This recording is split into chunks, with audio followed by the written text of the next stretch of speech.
Fala, amiguinhos, beleza? Tranquilo? Sou eu de novo, né? Terça-feira a gente fez um vídeo aí temático, eu falei sobre 4 biografias da modernidade no século XIX, e aí hoje eu vou fazer umas questões com vocês. Como eu tinha sinalizado para vocês no e-mail que eu tinha mandado antes, eu vou fazer questões sobre temas de primeiro e segundo ano do ensino médio, para dar uma relembrada com vocês. Na verdade é assim que a gente trabalha no aprofundamento de história, que a gente não teve a oportunidade de começar, né? Enfim, mas além disso, eu queria dizer que se vocês quiserem pedir conteúdos, sugestões, ou abordar questões específicas, se vocês acham que esses temas não estão legais, se vocês querem sugerir outros, manda um e-mail, ou então comenta aí no vídeo, porque, bom, eu queria atender as demandas, né? Eu não tenho nenhum planejamento específico que eu não possa mudar. Em relação às questões de hoje, a gente vai trabalhar questões de Renascimento e de Reforma Protestante. Eu vou gravar um bloco de 2 questões aqui que eu vou fazer juntas em sequência de Renascimento. Depois eu gravo mais um bloco de 2 questões de Renascimento e deixo aí para vocês disponível no portal. Tá? Bom, vamos lá. A primeira questão, ela traz um texto. Ela é do Enem de 2001. Peguei a questão antiguinha aí, né?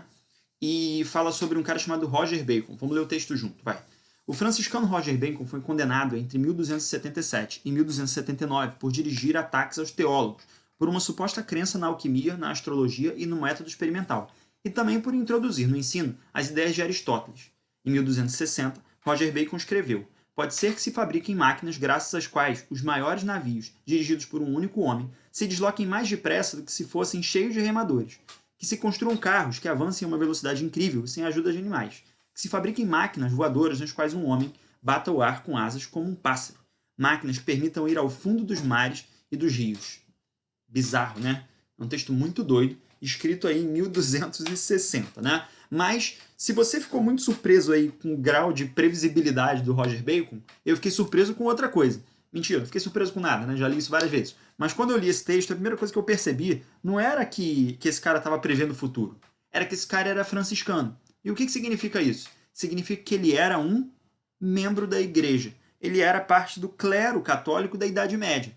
E por que isso é bem doido? Porque é um texto que está falando de um cara que é padre, franciscano, e que está dirigindo ataques aos teólogos, defendendo crenças cientificistas naquele contexto. Né? O que era a alquimia? Bom, a alquimia era um campo da química ou das ciências lá da Idade Média que acreditava que através da pesquisa, dos testes e do desenvolvimento do conhecimento científico, se poderia atingir a panaceia, que era uma espécie de remédio universal para todos os males, né? E aí o cara vem falar sobre método experimental, que a gente também pode chamar de empirismo, né? O cara fala sobre o estudo dos astros. Bom, o Roger Bacon é um cara maneiraço, mas ele era padre também? Como é que funciona isso, né? Bom, o que a gente sabe aí quando a gente estuda Renascimento lá no primeiro ano é que existia, ou existe, né, dentro da Igreja Católica lá na Idade Média, um grupo de padres que a gente vai chamar de humanistas. E quem eram esses caras? Bom, eles eram religiosos, acreditavam em Deus, tinham todo o seu conhecimento teológico bem determinado em torno da ideia do monoteísmo católico, mas ao mesmo tempo esses caras acreditavam na capacidade do homem de refletir. E por que eles tinham essa percepção? Porque a Igreja Católica guardava boa parte dos textos filosóficos da Antiguidade, filósofos gregos, romanos, e os católicos eram os caras que conservavam esses textos e que reproduziam, copiavam esses textos. Então boa parte do clero católico era intelectual, estudava Aristóteles, estudava Platão, estudava Arquimedes, estudava os intelectuais da antiguidade e tinha esse conhecimento científico. E o que esses caras acreditavam? Esses caras acreditavam que as duas coisas podiam caminhar juntas. A religiosidade católica podia caminhar em paralelo ao conhecimento e à dedicação científica dos homens. A gente chama esses caras da Idade Média, esses padres humanistas, de padres antropocêntricos, porque acreditavam que havia um Deus, que havia a criação, mas que o homem também tinha algum espaço para refletir, criar e produzir conhecimento. Sacou? Então esse cara está falando desse lugar, do lugar de padre humanista da Idade Média, de um intelectual que teve contato com conhecimentos da Antiguidade Clássica e que agora está tentando usar eles para refletir sobre a realidade. Né? Sabendo disso, vamos lá, vamos ler as alternativas da questão aí. Considerando a dinâmica do processo histórico, pode-se afirmar que as ideias de Roger Bacon, letra A, inseriam-se plenamente no espírito da Idade Média ao privilegiarem a crença em Deus como principal meio para antecipar as descobertas. Zero. Né? O cara está falando de desenvolvimento científico, de método experimental, ele está falando de intelectualidade racional. Né? Estavam em atraso com relação ao seu tempo ao se desconsiderarem os instrumentos intelectuais oferecidos pela igreja. O cara estava atrasado? Prevendo o futuro? Pô, viajou, né? Letra C. Opunham-se a um desencadeamento da primeira Revolução Industrial. Zero, né? Bom, primeira Revolução Industrial, século XVIII, o cara está em 1260. Chega para lá. eram fundamentalmente voltados para o passado, pois não apenas seguiam Aristóteles, como também se baseavam na tradição e na teologia. Bom, as ideias desse cara estão voltadas para o passado? Bom, nenhuma dessas aí pode ser utilizada, sobra para a gente a letra E, que é o nosso gabarito, né? Inseriam-se num movimento que convergiria mais tarde para o Renascimento, ao contemplarem a possibilidade de o ser humano controlar a natureza por meio de invenções.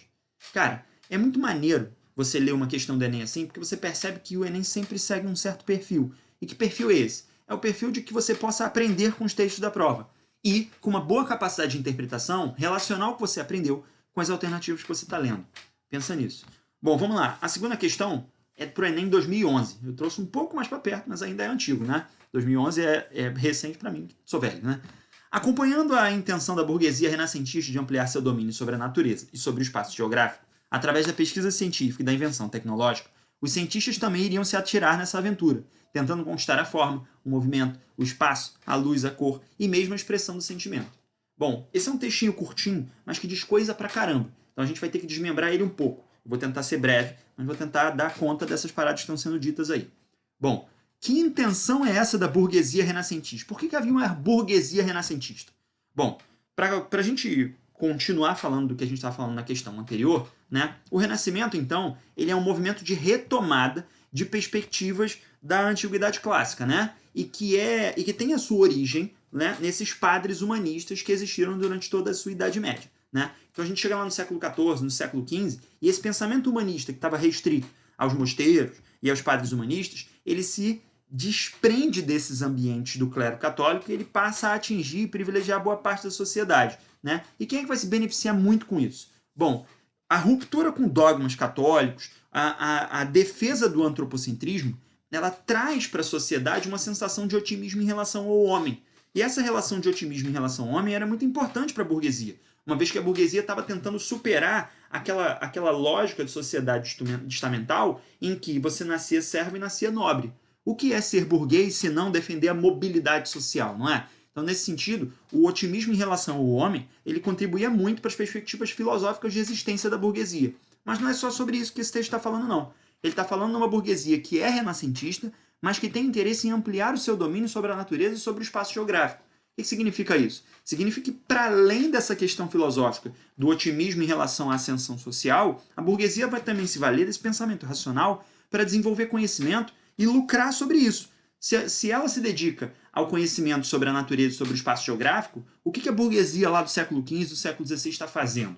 Ela está pesquisando sobre técnicas de produção, ela está pesquisando sobre técnicas de navegação, ela está pesquisando sobre o registro dos ambientes que ela circula, sejam as estradas, sejam as rotas marítimas. Então, nesse sentido, o Renascimento ele é muito importante do ponto de vista lógico e econômico também para a burguesia, não é? Então, ele está falando aí que esse conhecimento científico ele vai contribuir e muito para a atividade burguesa, não é? Mas aí ele complementa falando assim, ó, os cientistas também iriam se atirar nessa para tentar conquistar a forma, o movimento, o espaço, a luz, a cor, a expressão e o sentimento. Então, para além do fato de que existe uma relação muito pragmática da burguesia com a ciência, no sentido da produtividade, da circulação de mercadorias, também há uma relação muito artística dentro dessa lógica, né? Porque você está tentando captar o mundo como ele é e se valendo do conhecimento científico para reproduzir ele. Reproduzir o homem e o seu corpo, reproduzir a natureza com a perspectiva que você enxerga. Então, nesse sentido, o que a burguesia está tentando definir são novos olhares sobre o mundo, né? Sobre a lógica produtiva, mas também sobre a expressão da natureza e do próprio indivíduo. Né? E aí, enfim, a gente lê aí nas alternativas o seguinte: o texto apresenta um espírito de época que afetou também a produção artística, marcada pela constante relação entre fé e misticismo. Bom, o Renascimento ele não tem essa lógica, e embora muitas das temáticas renascentistas sejam associadas à fé, visto que a Igreja Católica foi patrocinador de artistas do Renascimento, como Michelangelo, por exemplo. Né? Então, fé tem, misticismo não muito. A lógica renascentista é bastante racional. Né?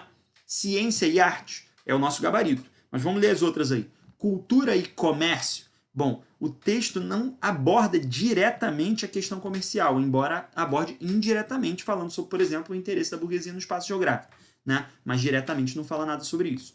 Política e economia. Bom, mais uma vez, essa é uma resposta muito indireta, meio fraquinha pra gente aí, né? Porque o texto também não aborda diretamente nada relacionado ao campo político.